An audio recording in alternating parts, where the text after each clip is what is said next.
Thank you, Mr. Chairman, and thank you and the ranking member for holding this important hearing. It's so important that we keep moving ahead on technology, and my state, obviously, Washington, is so excited writ large because we see so many applications every day that are cost effective. So we love the Smart Cities program, and we love that Spokane is working diligently on better street lighting, and that everybody from our utilities there like Avista and Itron and others are working together to really help lower cost and drive efficiency. So we like that, and we want to see that continue. We just had this article come out about electric planes and the fact that even the aviation sector is looking at electrification, which is one of the things I wanted to ask the panel about, is just you know, I know we have somebody here from Rolls-Royce, and thank you for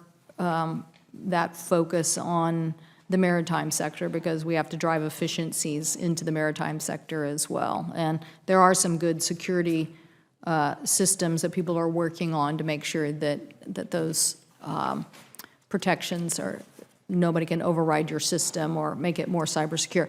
But how big do you see the transportation sector, the rest of the transportation sector, maritime, aviation, transit, and the continued electrification of that as a big economic opportunity to drive efficiencies into our system and growth opportunities for the U.S.? Anybody who wants to take that? So I can address it from the transit agency perspective, and it sounds like you're very knowledgeable as well from the transit agency perspective.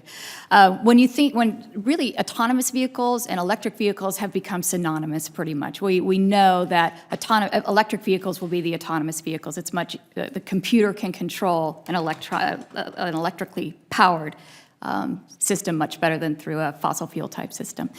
I think that the efficiencies as well that come from electric vehicles, the ability to operate quieter, cleaner energy, allows us also to get into communities that we formerly were challenged in terms of getting into.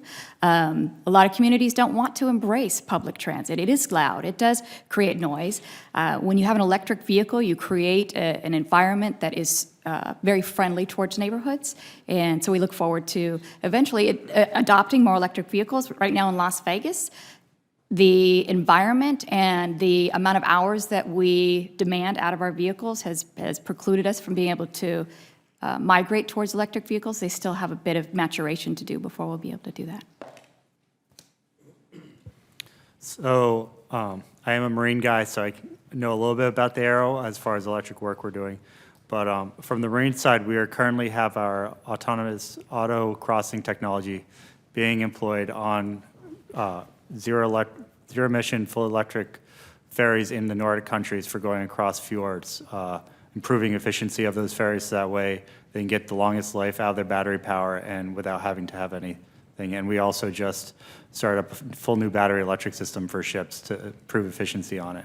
So that's where we believe the industry is going, is to a full electric as far as marine industry.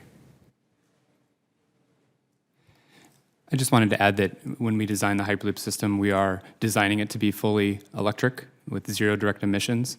We found that this was desirable by our customers when we did a study engaging with the ports of LA and ports of Long Beach to study the goods movement out to the port. That was a very important criteria for any technology that we brought into the area. We feel that's very important. And for all of our projects, we're ensuring that our impact on the grid is sustainable. And what we do to the existing grid, the existing grid can tolerate the power needs of our system. So I had mentioned in my written and oral statements about the emissions that will be reduced through use of such digital tools as a port optimizer, just from idling trucks and lowering all of those types of things. We're also, another part of the business, we build locomotives, and we're working on hybrid systems for that. And the impact of going from a diesel locomotive to going a hybrid, and the emissions that you would get through using the newer locomotives, plus what we're moving to the future, will be a big impact in a positive way to the environment.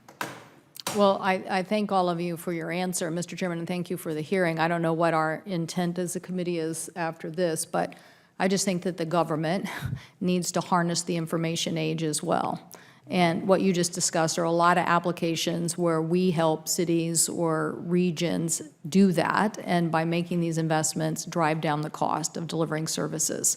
And that's a key thing for us as well as the private sector. We want everything to become more efficient. So I hope that our committee and maybe that other committee that you serve on with me, the Finance Committee, we could keep looking at ways to move forward and keep incenting smart cities and other transportation applications, because I really do think that they're going, not only, I mean, as you said, Mr. Sanford, the Scandinavians are already working on this and have had some really great success and in the maritime sector, and we want to continue to match that. Thank you. Just like to say thank you to the senator as well. I'm getting familiar with your interagency council on smart cities and very much appreciate the focus on partnering and peer learning as part of that. Thank you, Senator Cantwell. Senator Klobuchar.